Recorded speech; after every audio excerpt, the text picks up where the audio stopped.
Miles Morales and Spider-Woman are coming to live action.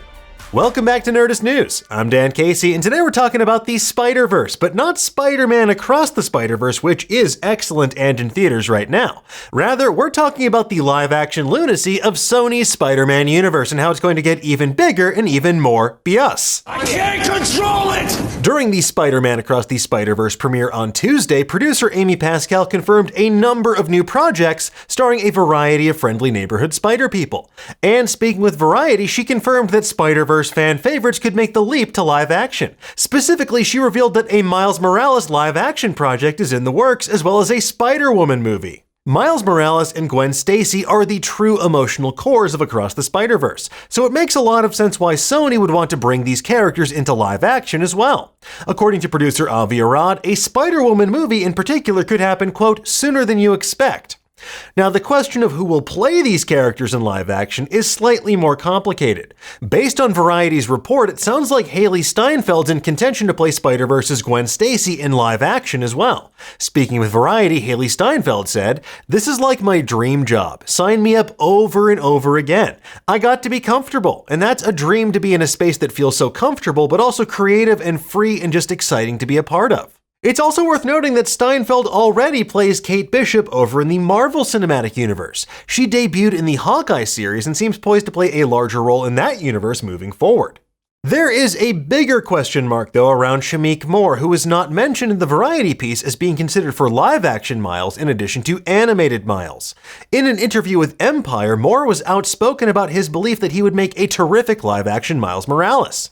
"I feel like everyone knows I would be a great live-action Miles Morales. As I left the theater after the Spider-Man No Way Home premiere, Jamie Foxx looked at me like, he knew. I think Tom Holland knows too. The real issue surrounding Moore's viability in his eyes is the character's age in a live-action adaptation. Moore told Empire it just depends on how old they want Miles to be by the time they're ready to do a live-action movie. That's the conundrum with whether or not I end up playing him." With that said, Moore's been a bit more reticent on Twitter about these reports, saying, "I'll keep it for my journal. I know better than that. Carry on." But considering what an amazing job Moore has done with this role both in Into the Spider-Verse and Across the Spider-Verse, he's definitely worthy of consideration. But wait, there's more, because Amy Pascal also confirmed a fourth Spider-Man movie starring Tom Holland and Zendaya is in the works too. However, development on that project has paused for the time being due to the writers' strike as Hollywood screenwriters lobby for fair treatment, equitable wages, and to put an end to exploitative business practices ushered in by the streaming age. So where would these films fit into Sony's upcoming slate? Currently, Sony's Spider-Man universe is comprised of 3 Spider-Man-less films: Venom, Venom Let There Be Carnage, and Morbius. I can't control it! It will expand next this fall with Kraven starring Aaron Taylor Johnson as the infamous Hunter.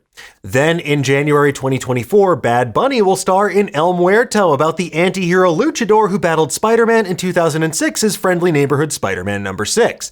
That will be followed by Madame Web in February 2024. That movie focuses on the eponymous clairvoyant medium with a deep connection to both Spider-Man and to another Spider-Woman, Julia Carpenter. And there's also a third Venom movie in the works. It may finally give us some answers about Venom's obsession with Spider-Man, which emerged in the post-credit scenes of Let There Be Carnage. Does that mean we could finally see the Lethal Protector come face-to-face with Tom Holland? With that said, there's a number of other Spider projects in development as well, which may or may not see the light of day. Sony's been trying to make a Sinister Six movie since at least 2013. But with that said, they did tease this supergroup in the mid-credit scene of Morbius. That team would likely include Adrian Toomes, the Vulture, Morbius, Venom, and other anti-hero stars of Sony's Spider-Man universe for their inevitable team-up. And while Donald Glover previously played Miles Morales' Uncle Aaron in Spider-Man Homecoming, he's currently attached to star in and produce a movie based on another incredibly deep-cut Spidey villain. That's right, folks, the Hypno Hustler.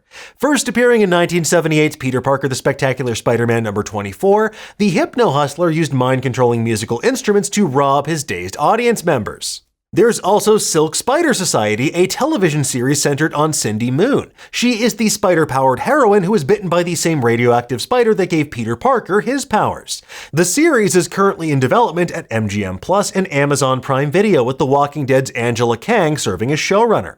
Now, another show coming from that partnership between Sony, Prime Video, and MGM Plus is a Spider-Man noir series. That project is currently being developed by Mortal Kombat and 22 Jump Street writer Oren Uziel alongside Spider-Verse's Phil Lord and Christopher Miller. Less certain is the fate of movies about characters like Nightwatch. You know, Nightwatch, the little-known 90s character that becomes a superhero after a costumed older version of himself dies saving the previous him from terrorists. Nightwatch.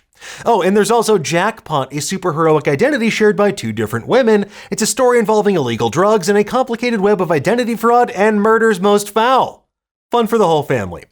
So, with so much of Sony's Spider-Man universe currently up in the air, projects focused on surefire bets and fan favorites like Spider-Woman and Miles Morales could be exactly what they need. They need to tie everything together because previously this Spumsy, as it used to be called, kind of felt like a disparate bunch of bad guys inexplicably headlining their own movies. I can't control it! The convoluted politics about how and when Peter Parker can be used makes things a bit complicated, especially given the crucial role that Spider-Man plays over in the Marvel Cinematic Universe. But by introducing a Spider-Man like Miles Morales into this currently Spider-Man-less Spider-Man universe, that's an essential step that Sony needs to take if they want to provide an element of cohesion between these movies, and if they want to make this a true shared universe. Because as things stand right now, they all kind of feel like strange outliers, increasingly drawing from the dregs of Spider-Man lore. Unless, of course, they go ahead and make a Stiltman movie, in which case, I take it all back. Anyway, folks, there you have it. That's everything you need to know about what's happening over in Sony's Spider-Man universe. We'll keep you posted about any additional developments over on Nerdist.com. But for now, tell us, what do you think? Are you excited for a live-action Miles Morales or a Spider-Woman? What other Spider-Man characters deserve their own film, and why? Let us know in the comments below, and for the latest and greatest in the world of pop culture, make sure you stay tuned to Nerdist.com.